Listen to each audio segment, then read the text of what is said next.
Well, if you're a part of a local church, the likelihood is when you turn up to church on a Sunday, someone passes around the bag or the plate and says, put some money in here. And we know that there are foundations from the Bible that lead us to be a generous and giving people when we're Christians. So what are some of the easier ways and ways that new technology allow us to be able to give at our local church? To talk through some financial issues, it's always good to talk to Gavin Martin from Cornerstone Wealth. Gavin's back with us today. Hi Gavin, welcome back to 2020. G'day Neil, it's great to be with you again. Talking about Gavin, an important topic of giving. It is.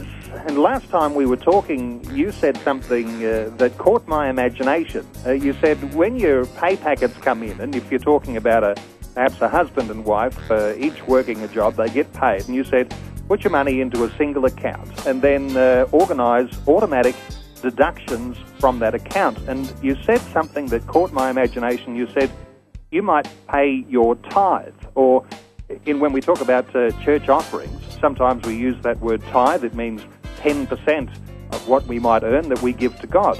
So when it comes to these automatic deductions, there are technological advances that allow us to give in different ways these days. Yes, you certainly can. If your money comes into a central account, you can, and you know what day that is going to be on, you can automatically pay out or set up an automatic payment from your account to your church in most cases. But the question that I have in relation to that is that the best way for you spiritually to process your tithe? And I've used a range of all those methods that you talked about. I've used cash. I've used that automatic process where I've just automatically paid it out, and I've also used a direct debit method where I myself directly pay or transfer directly to the church account, but do it manually as opposed to an automatic setup. And then I think you also mentioned that your church also facilitates, you can pay by credit card as well at the church. Yes, and I guess that's a ticklish one for some people, but because of the regular way that we pay bills with a credit card, I know at our local church there's the provision has just been made for people to actually use their credit card details, and so they can fill out their credit card details on a slip and pop it into the offering bag. It just creates another option for people to be able to give at their local church. Yeah, exactly. The important thing there is to ensure that you're not actually going into debt and accumulating a debt to pay for the tithe. I don't think that's something that would be a desirable situation, but to use a credit card to pay for the tithe and then have it deducted from your account the next month, there's not necessarily anything wrong with that, but you just need to be cautious that you're not actually using debt ultimately to pay for the tithe. Gavin, the idea of an automatic payment that comes out of your bank account and goes to your local church each week, there's some good safeguards in there. If you'd never like to miss giving your offering or your tithe, that's a way to really cover all bases, isn't it? Because it happens automatically. Yes, exactly. It enables us to make sure that we do make it regular payment. It does ensure that we are giving that 10% or whatever percentage you determine. But there are negatives to it, and one of the as I go down this track of discerning how should we conduct our finances in a biblical way, one of the things that I learnt from somebody who has really considered the theology of money, he was concerned that as we set up a regular payment from our bank that we don't even have to think about, is that it can be just like another bill.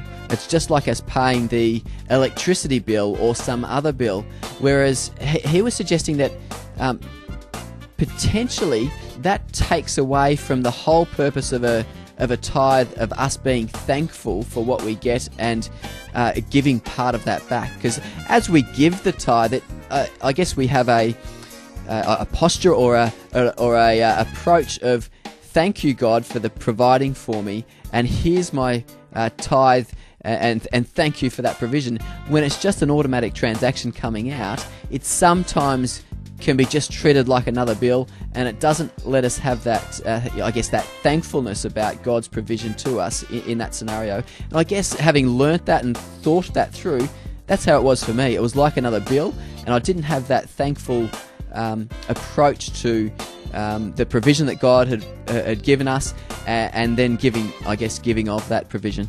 It's tough, though, isn't it, to remember to have that cash in your wallet or in your purse for a Sunday when you know that you want to give, and there's always that possibility that you might not have actually got that cash together, and so you miss out on the opportunity to give. Yes, and we often end up giving less than a tithe or a 10% as opposed to more than that. I guess the level of giving in most churches doesn't actually meet the 10% or that we call the training wheels of giving, and so I guess which one's the lesser evil, so to speak. But the approach that I like to take, I'm the last thing that I can think about when we're piling the kids to the car to try to get to church of a Sunday morning is to have the cash in my pocket to tithe. But the approach that I take now, and it's not necessarily the one and only way to do it, but I find it good to direct the payment via direct debit. The church avoids any credit card fees that are associated with using a card or of a particular brand. And then the other thing is that as I'm doing that, I'm also reminded of the fact of that provision, and I can have that approach of thankfulness as I transfer the payment. It also helps being in business because there's variability in income to pay a different amount as we have different income levels coming through. So an automatic transaction is good, but if you can do it manually, there'll be something very personal and flexible about what you can give on that day. Another thing in our local church that's just been introduced is the idea of having a little reusable card that says, I've given with my, through my bank account through the week, and people have the opportunity to pop a card into the offering bag, because the interesting thing is, I think it might be some psychological issue that we don't like to see the offering bag or the offering plate go by. We like to be able to put something in it. If you've already given, and some people go to multiple church services every week, but if you've got a card you can put in, it actually does remind you that you've actually made an act of worship in your giving, and you're giving into the bag or the plate. Yes, exactly. That relates to that whole spirit of thankfulness, and it enables you to be thankful for the provision of what God's given you. Yeah. Anyway, there are some changes on the way with the way that we can give in a new age of technology. And, of course, some of those things mean good things for your local church too, when they can be assured that those tithes and offerings are going to be there each week to see the ongoing program of your church expand. Gavin Martin is from Cornerstone Wealth, and his website address, www.cornerstonewealth.com.au. There's a link to that on our 2020 page at vision.org.au. Gavin, it's always a pleasure. Thanks for being with us today on 2020. Thanks again, Neil. Great to be with you.